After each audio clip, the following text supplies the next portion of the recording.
করে সেনা শাসন জারি করেছে। সেনা শাসন জারি করে তোমরা কি জানো এখন কাশ্মীরে কিন্ডারগার্টেন পর্যন্ত নাই, সেখানে প্রতিষ্ঠা করতে দেওয়া হয় না। বাংলাদেশে তারা আগ্রাসন চালাতে চায়। বলবেন এত বড় রাষ্ট্র আগ্রাসন চালিয়ে কি করবে? তাদের একটা ভয়ের জায়গাও আছে। কেন? তারা তোমাদেরকে মোহাম্মদ বিন কাসিমের উত্তরসূরি মনে করে। একজন মোহাম্মদ বিন কাসিম ১৫০০ বছর আগে একজন মোহাম্মদ বিন কাসিম আরব থেকে দিল্লিতে এসে ইসলামের পতাকা উড্ডীন করেছে। আজকে কাফের, পত্তলিক, বেঈমান, ইহুদি, নাসারা তারাও মনে করে এই বাংলাদেশ মুসলমানদের দেশ। তারাও জানে এই বাংলাদেশের পড়তে পড়তে কোনায় কোনায় হাজারো মোহাম্মদ বিন কাসিমের উত্তরসূরি আছে। হ্যাঁ, তারা ঘুমিয়ে আছে। তাদেরকে যদি জাগ্রত করা যায়, তাদেরকে যদি জেগে উঠানো যায়, আল্লাহর কসম হিন্দুত্ববাদী পত্তলিকরা বাংলাদেশে আগ্রাসন চালাবার স্বপ্ন দেখে। আল্লাহর কসম মোহাম্মদ বিন কাসিমরা জাগ্রত হলে তারা দিল্লিতে ইসলামের পতাকা উড্ডীন করবে। তোমরা স্বপ্ন দেখো, আমরাও স্বপ্ন দেখি।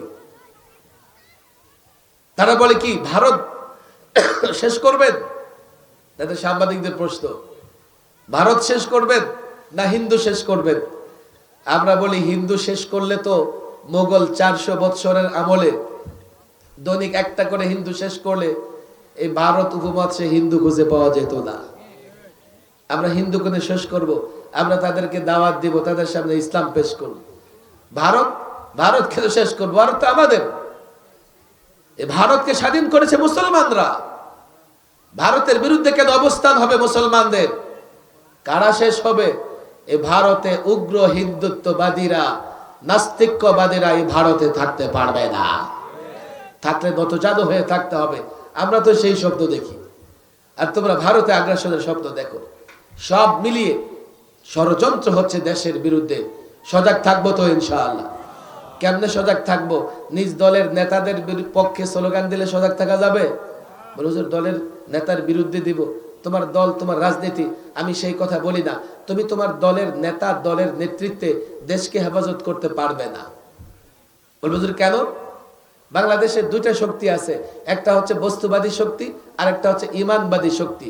বস্তুবাদী শক্তি মনে করে আমাদের প্রতিবেশী দেশ বিশাল, তাদের সৈন্য বাহিনী বিশাল, তাদের কাছে অ্যাটম পাওয়ার আছে, আমরা লড়াই করতে পারবো না, সুতরাং আমরা নতজানু হয়ে থাকব। আর ঈমানবাদী শক্তি মনে করে আমরা ঈমানের বলে লড়াই করি, ঈমানের বলে আমরা যুদ্ধ করি, আমরা কখনো পত্তলিকদের কাছে নতজানু হতে পারবো না। এবার তোমার নেতা যদি বস্তুবাদী হয়, সে নতজানু হবে, তার নেতৃত্বে রাষ্ট্র হেফাজত করতে পারবে না।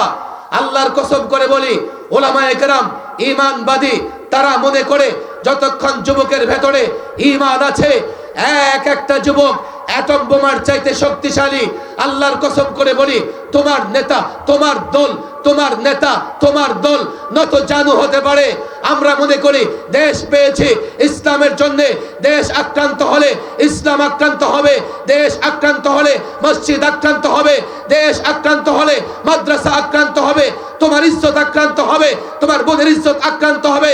আল্লাহর কসম, আমরা ঈমানি শক্তিতে বলিয়ান হয়ে, আমরা ঈমানি তাকতে বলিয়ান হয়ে কাফের দুনিয়াকে বলে দিতে চাই, ভারত বাংলাদেশে যদি আগ্রাসন চালাও তুমি টুকরা টুকরা হয়ে যাবে।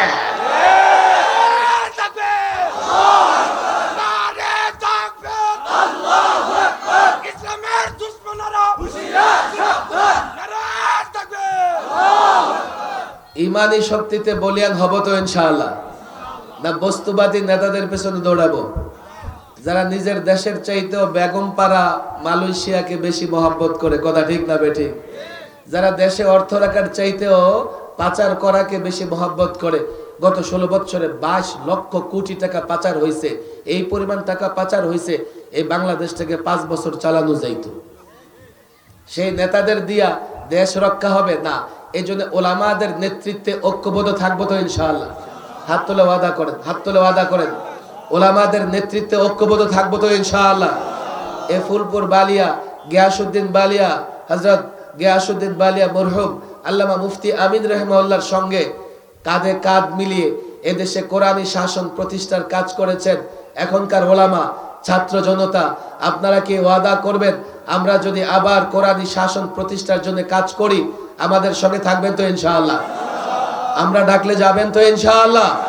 আমাদের সহযোগিতা করবেন তো ইনশাআল্লাহ? আল্লাহ তাবারক ওয়া তাআলা এই বিশাল মাজমাকে কবুল আর মঞ্জুর করে দিন। আসলে আরো অনেক কথাই বলার ছিল, কিন্তু এখান থেকে শহরে যেতে হবে, ওখানে ইত্তেফাকুল মাদারিসের প্রোগ্রাম আছে। বলতো এই দুইটা প্রোগ্রামই আমার শিডিউলের বাইরে। মূল প্রোগ্রাম ঢাকাতে 3টা প্রোগ্রাম, এই জন্য দ্রুত এখান থেকে গিয়ে ঢাকার প্রোগ্রামগুলোতে অংশগ্রহণ করতে হবে। আপনাদের দোয়া চাই।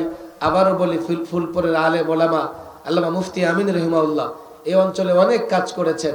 আমরা এখন আল্লামা মুফতি আমিন রহিমাউল্লাহ এবং হাফিজ হুজুর রহমাতুল্লাহ আলাই তাদের আদর্শ সামনে রেখে কাজ করতে চাই।